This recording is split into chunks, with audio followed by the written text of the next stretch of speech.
어르신, 혹시 오늘 아침에도 따뜻한 미역국 한 그릇 드셨습니까?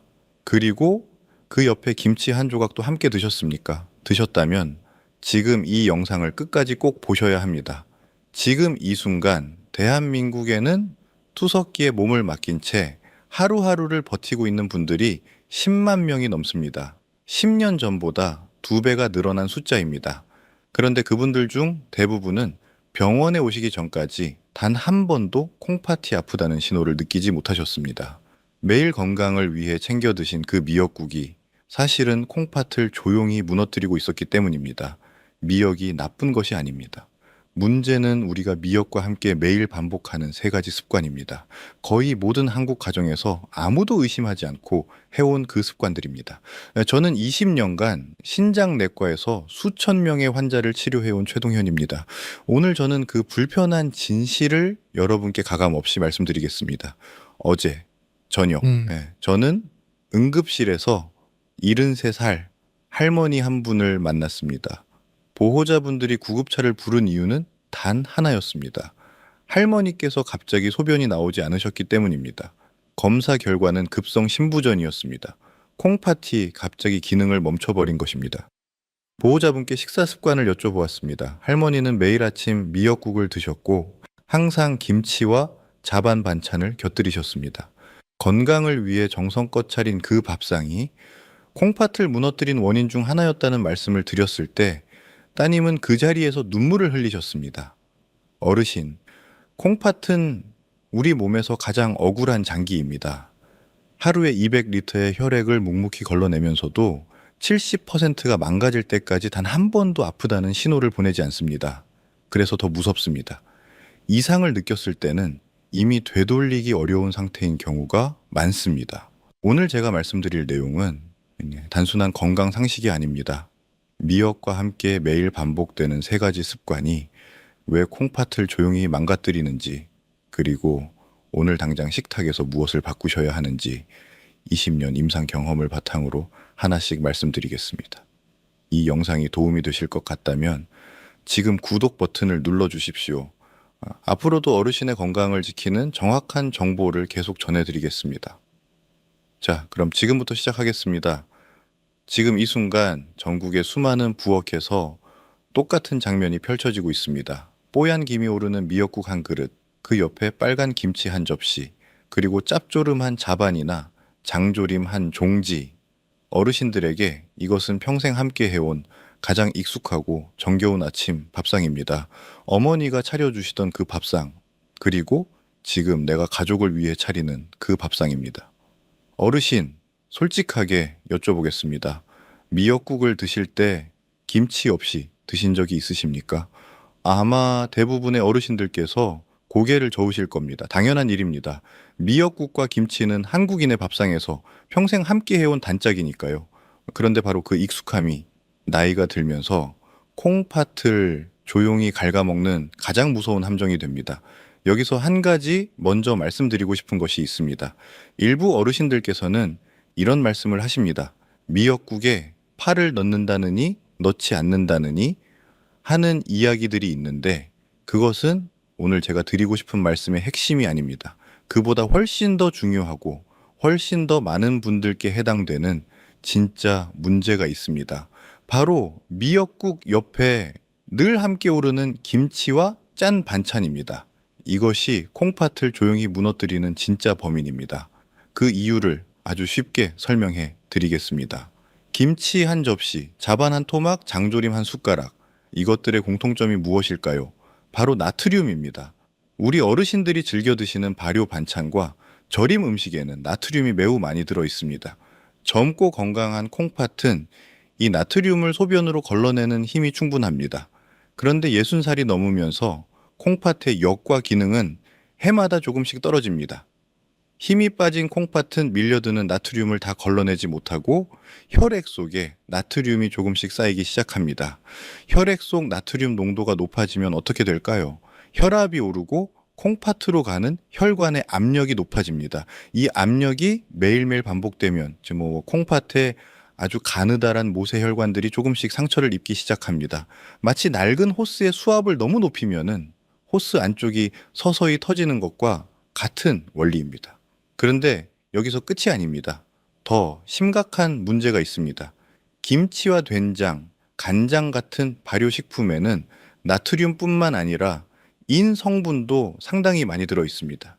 이 인 성분이 미역 속에 풍부하게 들어있는 칼슘을 만나면 좀 서로 엉겨붙어 인산칼슘이라는 작은 결정체를 만들어냅니다. 젊은 콩팥은 이것을 소변으로 밀어낼 힘이 있습니다. 그러나 힘이 빠진 콩팥은 이 결정체를 밖으로 내보내지 못하고 신장 안에 조금씩 쌓아두게 됩니다. 이렇게 쌓인 것들이 시간이 지나면은 콩팥 결석이 됩니다. 결국 건강을 위해 먹은 미역국의 칼슘이 오히려 콩팥 안에 돌을 키우는 꼴이 되는 것입니다. 콩팥이라는 정수기 필터 앞에 모래와 자갈을 동시에 쏟아붓는 것과 같습니다.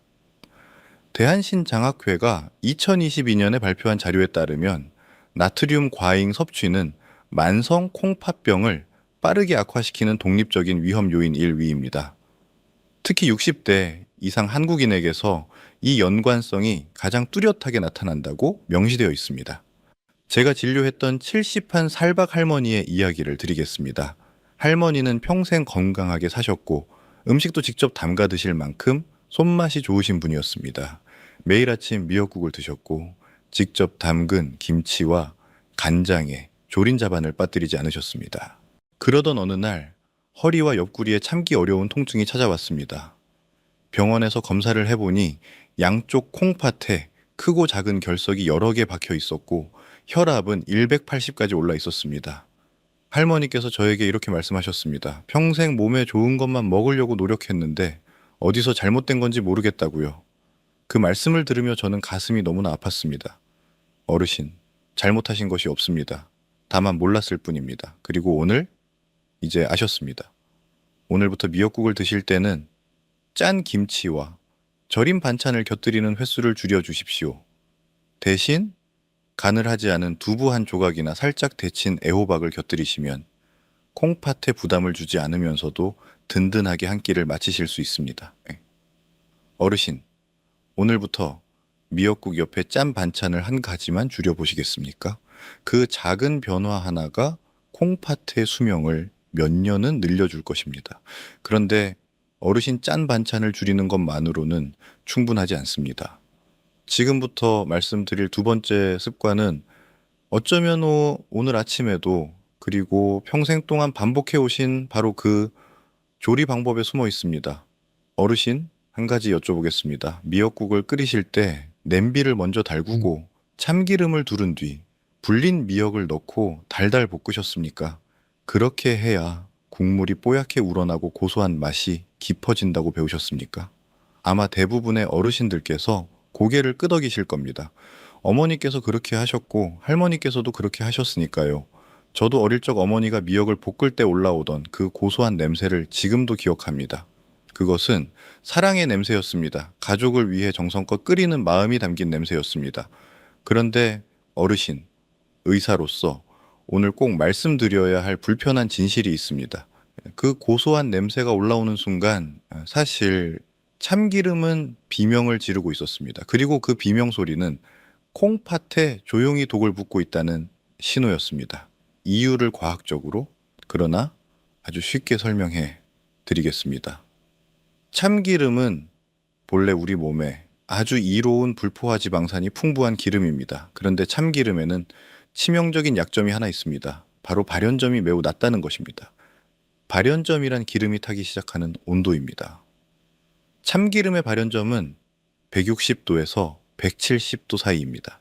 그런데 우리가 냄비를 달구고 미역을 볶을 때 냄비 안의 온도는 순식간에 200도에서 220도까지 올라갑니다. 이 순간 참기름 속의 좋은 성분들은 모두 파괴되고 대신 아주 위험한 물질들이 만들어지기 시작합니다. 그 물질의 이름은 벤조피렌과 알데하이드입니다. 벤조피렌은 세계보건기구 산하국제암연구소가 2010년에 발표한 자료에서 인체 발암물질 1군으로 분류한 물질입니다. 담배 연기와 같은 등급입니다. 알데하이드는 몸속 염증을 일으키는 강력한 독성 물질입니다. 참기름이 타면서 올라오는 그 매큼하고 고소한 연기 속에 이 두 가지 물질이 함께 섞여 있습니다. 어르신, 그 냄새를 맡으며 맛있겠다고 느끼셨던 적이 있으십니까? 이 독성 물질들은 미역의 좋은 성분과 뒤섞여 국물 속에 그대로 녹아듭니다. 우리가 그 국물을 한 숟가락씩 떠드실 때마다 독소들은 혈액을 타고 온몸을 돌다가 결국 우리 몸의 필터인 콩팥으로 모여듭니다. 건강한 콩팥이라면 이 정도 독소는 버텨낼 수 있습니다. 그러나 60살이 넘어 이미 지치고 힘이 빠진 콩팥의 사구체에게는 이것이 매번 엄청난 충격이 됩니다. 독소를 걸러내느라 콩팥 세포들은 과부하가 걸리고 아주 가느다란 혈관들의 염증이 생기며 결국 콩팥 기능은 더 빠르게 떨어질 수밖에 없습니다. 연세대학교 의과대학 연구팀이 발표한 자료에 따르면 고온에서 조리한 음식을 지속적으로 섭취한 60대 이상 한국인 그룹에서 혈중 염증 수치인 CRP와 크레아티닌 수치가 그렇지 않은 그룹보다 유의미하게 높게 나타났습니다. 눈에 보이지 않는 이 작은 변화들이 쌓이고 쌓여 어느 날 갑자기 콩팥이 무너지는 것입니다. 제가 진료했던 68살 이 선생님의 이야기를 들어보시겠습니까? 이 선생님은 술도 담배도 하지 않으셨고 매일 아침 동네 뒷산을 오르실 만큼 건강을 철저히 관리하시는 분이었습니다. 그런데 건강검진에서 콩팥 기능이 정상인의 절반 수준으로 떨어졌다는 결과를 받으셨습니다. 결석도 없었고 당뇨도 심하지 않았습니다. 저는 상담 중에 식습관을 꼼꼼히 여쭤보았습니다. 그러다 결정적인 단서를 발견했습니다. 이 선생님은 30년 넘게 미역국을 끓이실 때마다 참기름이 타서 연기가 날 정도로 오래 볶는 것이 제대로 된 조리법이라고 굳게 믿어 오셨습니다. 선생님의 부엌 천장에 배어 있던 그 기름 탄 냄새가 사실은 콩팥 세포를 서서히 죽이고 있었던 것입니다. 조직 검사 결과 선생님의 콩팥 사구체는 만성 염증으로 인해 조금씩 쪼그라들고 있었고 실핏줄들은 딱딱하게 굳어가고 있었습니다. 이 선생님은 저에게 이렇게 말씀하셨습니다. 내 몸에 독을 끓여 붓고 있는 줄도 모르고 30년을 살았다니 정말 억울하다고요. 그 말씀이 아직도 귓가에 남아 있습니다. 어르신, 지금 바로 바꾸실 수 있습니다. 방법은 아주 간단합니다. 미역을 절대 참기름에 볶지 마십시오. 대신 찬물에 충분히 불린 미역을 그대로 냄비에 넣고 물을 부어 끓이십시오. 그리고 참기름이나 들기름은 불을 완전히 끄고 그릇에 담은 뒤 마지막에 한 숟가락만 살짝 둘러 드십시오. 이렇게 순서만 바꾸면은 열에 약한 좋은 성분들은 고스란히 살아나고 독성 물질은 만들어지지 않습니다. 고소한 맛은 그대로 즐기시면서 콩팥은 온전히 지킬 수 있습니다. 아직 좋아요 버튼을 누르지 마십시오. 지금부터 말씀드릴 세 번째 습관은 어르신이 가장 사랑하는 바로 그것입니다. 한국인은 밥심으로 산다고 하셨습니까? 그 밥이 오늘 마지막 범인입니다. 솔직하게 말씀드리겠습니다. 저도 한국 사람입니다. 뜨끈한 미역국에 갓 지은 하얀 쌀밥 한 공기 말아서 김치 한 조각 얹어 후루룩 드시는 그 맛, 저도 압니다. 어릴 때부터 그것이 세상에서 가장 든든한 한 끼였습니다. 한국인은 밥심으로 산다는 말이 괜히 나온 것이 아닙니다. 우리 어르신들에게 흰쌀밥은 단순한 음식이 아니라 평생의 힘이자 위안이었습니다. 그래서 오늘 이 말씀을 드리는 것이 저도 참으로 마음이 무겁습니다. 그러나 20년간 수천 명의 콩팥 환자를 곁에서 지켜본 의사로서 더 이상 이 진실을 미룰 수가 없습니다. 콩팥 기능이 떨어지기 시작한 어르신들께 미역국에 흰쌀밥을 말아 드시는 습관은 콩팥을 설탕물에 천천히 절이는 것과 다름이 없습니다. 왜 그런지 차근차근 설명하여 드리겠습니다. 흰쌀밥은 도정 과정을 거치면서 섬유질과 영양소가 대부분 깎여 나가고 순수한 탄수화물 덩어리만 남은 상태입니다. 이것을 뜨거운 국물에 말아서 후루룩 드시면 씹는 과정이 거의 생략됩니다. 씹는 행위가 왜 중요할까요? 우리가 음식을 꼭꼭 씹으면 입안에서 침과 함께 소화가 천천히 시작됩니다. 이 과정 덕분에 혈당이 서서히 단계적으로 오르게 됩니다. 그런데 국물에 만 밥을 빠르게 삼키면 이 중요한 첫 번째 단계가 완전히 생략됩니다. 음식이 위장으로 곧바로 쏟아져 내려가면서 소화 흡수 속도가 비정상적으로 빨라집니다. 식사를 마친 지 불과 20분에서 30분 사이에 혈당이 급격하게 치솟는 혈당 스파이크가 발생합니다. 밥을 국에 말아 후루룩 드시는 것은 당분을 혈관에 직접 주사하는 것과 다름없습니다. 이렇게 치솟은 혈당은 혈액을 끈적끈적하게 만듭니다. 맑아야 할 혈액이 탁한 설탕물처럼 변하면 우리 몸에서 가장 가늘고 예민한 혈관 덩어리인 콩팥 사구체를 통과할 때 엄청난 압력을 가하게 됩니다. 끈적한 혈액은 사구체의 미세 혈관을 조금씩 막아버리고 혈관 벽에 염증을 일으키며 결국 콩팥이 딱딱하게 굳어버리는 신장경화증으로 이어집니다. 말기 신부전으로 투석을 받게 되는 원인일 위가 당뇨병이라는 사실은 결코 우연이 아닙니다. 대한신장학회 2022년 자료에 명시된 엄중한 현실입니다. 이쯤에서 이런 말씀을 하시는 분들이 계실 겁니다. 미역에는 알긴산이라는 식이섬유가 있으니 밥이랑 같이 먹으면 혈당이 덜 오르지 않느냐고요? 이론적으로는 맞는 말씀입니다. 알긴산이 혈당 흡수를 늦추는 것은 사실입니다. 그러나 현실은 다릅니다. 미역국 한 그릇에 들어가는 미역의 양은 기껏해야 10g에서 15g 정도입니다. 이 정도의 알긴산으로는 밥 한 공기에 들어있는 엄청난 양의 탄수화물이 쓰나미처럼 쏟아져 들어오는 것을 막아낼 수 없습니다. 더욱이 국물에 말아 빠르게 드시면 알긴산이 보호막을 형성할 시간조차 없습니다. 알긴산의 효과를 제대로 보려면 밥을 먹기 전에 미역을 먼저 드셔야 합니다. 이 부분은 잠시 후 해결책에서 자세히 말씀드리겠습니다. 제가 잊지 못하는 환자 한 분이 계십니다. 65살 초의 여사님입니다. 당뇨 전 단계 진단을 받으셨지만 아직 약을 드실 단계는 아니라는 말을 들으시고 크게 안심하고 계셨습니다. 1년 중 가장 기쁜 날인 생신날 아침, 자녀분들이 정성껏 끓여드린 소고기, 미역국이 너무 맛있어서 흰쌀밥을 2공기나 말아 드셨습니다. 그런데 식사를 마치고 2시간이 채 지나지 않아 눈앞이 캄캄해지고 식은땀이 흐르더니 그대로 거실 바닥에 쓰러지셨습니다. 응급실에서 혈당을 측정해보니 400이 넘었고 콩팥 기능 수치는 급격하게 나빠져 있었습니다. 고혈당으로 인해 콩팥이 버티지 못하고 멈춰버린 것입니다. 즐거워야 할 생신날이 콩팥과의 작별식이 될 뻔했습니다. 여사님은 병상에 누워 저에게 이렇게 말씀하셨습니다.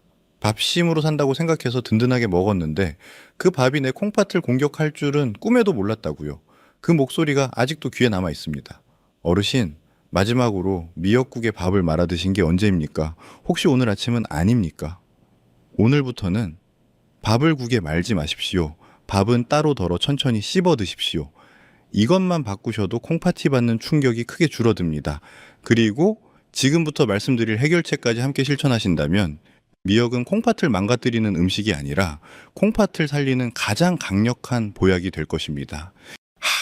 자, 이제 여러분 마음속에 이런 질문이 떠오르실 겁니다. 그럼 도대체 어떻게 먹으란 말이냐고요? 짠 반찬도 줄이고 참기름도 볶지 말고 밥도 말지 말라니 답답하고 억울한 마음이 드시는 것 충분히 이해합니다. 지금부터 그 답을 드리겠습니다. 김치도 줄이고 참기름도 볶지 말고 밥도 말지 말라니. 어르신, 솔직히 말씀해 주십시오. 지금 이 순간 억울하고 답답한 마음이 드십니까? 평생 건강을 위해 정성껏 차려온 밥상인데 그것이 잘못되었다는 말을 들으니 허탈하고 화가 나시는 것도 당연합니다. 저도 그 마음을 충분히 압니다. 그러나 어르신 한 가지만 기억해 주십시오. 미역은 죄가 없습니다. 미역은 거친 바다가 우리에게 내어준 최고의 선물입니다. 문제는 미역 자체가 아니라 수십 년 동안 아무도 의심하지 않고 반복해온 조합과 순서에 있었습니다. 그 껍질만 벗겨내면 미역은 여전히 어르신의 콩팥을 지키는 가장 든든한 방패가 됩니다. 나쁜 습관을 끊어내는 것은 미역을 포기하는 것이 아닙니다. 미역을 제대로 살려내는 것입니다. 지금부터 제가 알려드리는 방법대로만 하시면 오늘 이후 어르신의 식탁은 완전히 새로운 치유의 공간으로 바뀔 것입니다. 자, 이제부터가 진짜입니다. 오늘 제가 알려드릴 내용은 단순한 요리 순서가 아닙니다. 콩팥 기능이 떨어진 환자분들이 응급실에 실려오지 않도록 제가 직접 처방해드리는 생명 유지 장치와도 같습니다. 이 방법을 들으신 후에는 꼭 종이에 적어서 냉장고에 붙여두십시오. 먼저 한 가지 중요한 사실을 말씀드려야 합니다. 미역 속에는 칼륨이라는 미네랄이 들어 있습니다. 건강한 분들에게 칼륨은 혈압을 낮추고 나트륨을 몸 밖으로 내보내는 고마운 성분입니다. 그런데 콩팥 기능이 30% 아래로 떨어진 분들에게 칼륨은 전혀 다른 얼굴을 합니다. 힘이 빠진 콩팥은 혈액 속으로 들어온 칼륨을 소변으로 내보내지 못하고 몸 안에 그대로 쌓아두게 됩니다. 혈액 속 칼륨 농도가 높아지면 손발이 저리고 근육에 힘이 빠지다가 심한 경우 심장이 불규칙하게 뛰는 부정맥으로 이어집니다. 자다가 심장이 갑자기 멈추는 응급 상황까지 갈 수 있다는 것이 의학계의 엄중한 경고입니다. 그렇다면은 콩팥이 약한 분들은 미역을 아예 드시면 안 되는 걸까요? 네. 아닙니다. 드실 수 있습니다. 단 반드시 전처리 과정을 거쳐야 합니다. 서울 아산병원 신장식이요법 지침에 따르면 아래의 방법을 따랐을 때 미역 속 칼륨 성분을 90% 이상 제거할 수 있습니다. 첫 번째 단계입니다. 마른 미역을 미지근한 물에 20분에서 30분 이상 충분히 담가 두십시오. 칼륨은 물에 잘 녹는 수용성 물질이기 때문에 물에 담가 두는 것만으로도 상당량이 빠져나옵니다. 이때 중간에 물을 2번에서 3번 정도 새물로 갈아주시면 효과가 훨씬 좋습니다. 두 번째 단계입니다. 불린 미역을 팔팔 끓는 물에 넣고 1분 정도 살짝 데쳐 주십시오. 이 과정을 거치면은 미역 조직 깊숙이 남아있던 칼륨까지 효과적으로 제거할 수 있습니다. 시금치나 브로콜리를 데쳐서 드시는 것과 같은 원리입니다. 세 번째 단계입니다. 가장 중요합니다. 미역을 불리거나 데친 그 물은 절대 드시지 마십시오. 그 물에는 미역에서 빠져나온 칼륨과 각종 노폐물이 녹아 있습니다. 아깝다고 그 물로 국을 끓이시면 콩팥에 독약을 붓는 것과 같습니다. 반드시 미역 건더기만 건져서 찬물에 2-3번 헹군 뒤 꼭 짜서 준비하십시오. 이 세 단계를 거친 미역은 칼륨은 빠져나가고 혈관 청소부 역할을 하는 알긴산과 후코이단 성분은 그대로 살아 있습니다. 위험한 칼이 칼집 속에 안전하게 봉인된 것입니다. 어르신, 이 방법 오늘 바로 실천하실 수 있으시겠습니까? 이 세 단계를 지키시는 것만으로도 미역은 이미 절반은 안전해졌습니다. 그런데 여기서 끝이 아닙니다. 같은 미역이라도 언제 드시느냐에 따라 약이 되기도 하고 그냥 음식으로 끝나기도 합니다. 지금부터 말씀드릴 단 하나의 시간이 어르신의 콩팥 건강을 완전히 바꿔놓을 것입니다. 어르신, 한 가지 여쭤보겠습니다. 같은 약이라도 식전에 먹느냐, 식후에 먹느냐에 따라 효과가 완전히 달라진다는 것을 알고 계십니까? 음식도 마찬가지입니다. 아무리 좋은 음식이라도 언제 드시느냐에 따라 약이 되기도 하고 그냥 지나치기도 합니다. 미역도 정확히 그렇습니다. 콩팥을 살리는 미역 섭취의 골든타임은 바로 식사 15분 전입니다. 왜 하필 15분 전일까요? 여기에는 놀라운 인체의 비밀이 숨어 있습니다.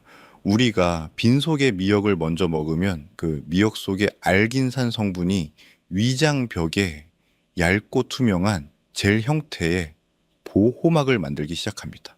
이 천연 보호막이 완성되는 데 걸리는 시간이 바로 15분입니다. 이 보호막이 자리를 잡은 상태에서 밥과 반찬이 들어오면 음식 속의 당분과 지방이 위벽에 바로 흡수되지 못하고 알긴산 젤에 부드럽게 갇히게 됩니다. 알긴산은 이 물질들을 천천히 감싸 안고 소장으로 이동시킵니다. 덕분에 식사 후 혈당이 급격히 오르는 것을 막아주고 콩팥으로 한꺼번에 쏟아지는 독소의 양을 크게 줄여줍니다. 마치 콩팥이라는 정수기 필터 앞에 튼튼한 거름망을 하나 더 설치하는 것과 같습니다. 국제학술지 저널 오브 펑셔널 푸즈의 2018년 발표된 연구 결과에 따르면 식사 전에 해조류를 먼저 섭취한 그룹은 그렇지 않은 그룹보다 식후 혈당 수치가 28%에서 32%까지 낮게 나타났습니다. 약을 먹지 않고 먹는 순서와 시간만 바꿨을 뿐인데 콩팥이 받아야 할 충격이 30% 가까이 줄어든 것입니다. 단, 위장이 약하거나 소화력이 떨어지시는 분들은 빈속에 차가운 미역을 드시면은 속이 불편하실 수 있습니다. 그런 분들은 미지근한 물 한 잔을 먼저 드시거나 따뜻하게 데친 두부 한 조각과 함께 드시면 위장에 부담 없이 효과를 보실 수 있습니다. 방법은 단 두 가지입니다. 미역을 물에 담가 칼륨을 뺀다. 그리고 밥 먹기 15분 전에 먼저 먹는다. 이 두 가지만 지키셔도 미역은 어르신의 콩팥을 지키는 가장 든든한 방패가 되어줄 것입니다. 오늘 배운 콩팥을 살리는 이 숫자 15를 댓글창에 적어주십시오. 15분의 기적을 믿고 실천하겠다는 어르신의 굳은 의지를 보여주십시오. 그 숫자 하나가 10년 뒤 어르신의 콩팥 건강을 결정짓는 중요한 열쇠가 될 것입니다. 미역을 안전하게 손질하는 법과 섭취하는 골든타임까지 모두 배우셨습니다. 이제 마지막 퍼즐을 맞출 차례입니다. 파 대신, 볶은 참기름 대신, 흰쌀밥 대신 무엇을 어떻게 채워야 할지 지금부터 콩팥을 살리는 황금 조합을 알려드리겠습니다. 자, 이제 빠진 자리를 채울 차례입니다. 짠 반찬이 빠진 자리, 볶은 참기름이 빠진 자리, 말아먹던 흰쌀밥이 빠진 자리, 이 자리들을 오히려 콩팥을 살리는 더 좋은 재료들로 채워드리겠습니다. 잃는 것이 아니라 더 좋은 것으로 바꾸는 것입니다. 지금부터 말씀드리는 이 조합대로만 드신다면 미역은 단순한 반찬이 아니라 어르신의 콩팥을 지키는 최고의 천연 치료제가 될 것입니다. 첫 번째입니다. 짠 반찬 자리에는 식초를 넣은 미역 오이 초무침을 올려주십시오. 식초 속의 유기산 성분은 두 가지 놀라운 역할을 합니다. 첫째, 미역 속 칼슘과 마그네슘 같은 미네랄이 우리 몸에 잘 흡수되도록 도와줍니다. 둘째, 탄수화물이 당분으로 변하는 속도를 늦추어 식후 혈당 지수를 최대 30%까지 낮춰줍니다. 식초가 혈당의 브레이크 역할을 하고 미역이 위장 보호막을 쳐주는 이 조합은 콩팥이 받는 충격을 동시에 두 방향에서 막아주는 이중 방어막입니다. 앞서 배운 대로 칼륨을 뺀 미역에 식초 한 숟가락, 다진 마늘 조금, 아주 적은 양의 설탕을 넣고 조물조물 묻혀서 식사 15분 전에 먼저 드십시오. 두 번째입니다. 볶은 참기름 자리에는 생들기름을 마지막에 둘러주십시오. 들기름은 식물성 기름 중에서 오메가3 지방산 함량이 가장 높은 기름입니다. 이 오메가3는 만성 콩팥병의 가장 큰 원인인 몸속 염증 수치를 낮추는데 탁월한 효능을 발휘합니다. 콩팥의 사구체에 염증이 생기면은 필터가 붓고 기능이 떨어지는데 들기름의 오메가3가 이 부기를 가라앉히고 손상된 세포막을 서서히 재생시켜줍니다. 단 들기름도 발연점이 낮기 때문에 절대 가열해서는 안 됩니다.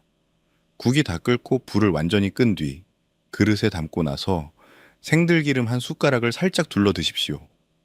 이렇게 하시면은 열에 약한 오메가3가 파괴되지 않고 온전히 어르신의 콩팥으로 전달됩니다. 참기름의 고소한 맛을 도저히 포기하기 어려우신 분들도 똑같은 방법으로 불을 끄고 마지막에만 향을 입히는 방식으로 사용하시면 됩니다. 세 번째입니다. 흰쌀밥 자리에는 으깬 두부를 채워주십시오. 콩팥 기능이 떨어지신 분들의 가장 큰 고민 중 하나가 단백질입니다. 고기를 먹자니 인과 요산 수치가 걱정되고 안 먹자니 근육이 빠져 기력이 없어집니다. 이 고민을 한 번에 해결해 주는 것이 바로 두부입니다. 두부는 콩팥에 부담을 주는 독소가 거의 없는 순수한 식물성 단백질입니다. 특히 두부 속 사포닌과 아이소플라본 성분은 딱딱하게 굳어가는 콩팥 혈관을 부드럽게 풀어주는 강력한 항산화제 역할을 합니다. 미역국을 끓이실 때 두부를 칼등으로 부드럽게 으깨서 듬뿍 넣어 보십시오. 미역의 알긴산이 노폐물을 흡착하고 두부의 깨끗한 단백질이 손상된 세포를 조금씩 복구하는 완벽한 이중주가 시작됩니다. 으깬 두부는 식감이 몽글몽글해서 마치 밥을 드시는 것 같은 포만감을 주어 흰쌀밥 생각이 자연스럽게 사라지게 됩니다.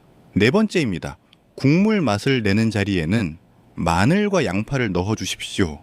마늘 특유의 알싸한 맛을 내는 알리신 성분은 콩팥 혈관 속에 끼어 있는 끈적한 찌꺼기와 염증 덩어리를 녹여 배출하는 강력한 혈관 청소부입니다.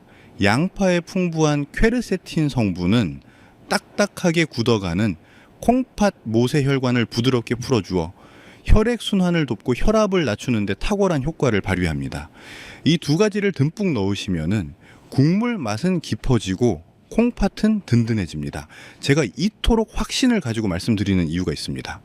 바로 제 친척인 72살 초에 선생님 덕분입니다. 작년 초 선생님은 담당 의사로부터 크레아티닌 수치가 위험 수준에 달해 투석을 준비해야 할 수도 있다는 청천벽력 같은 통보를 받으셨습니다.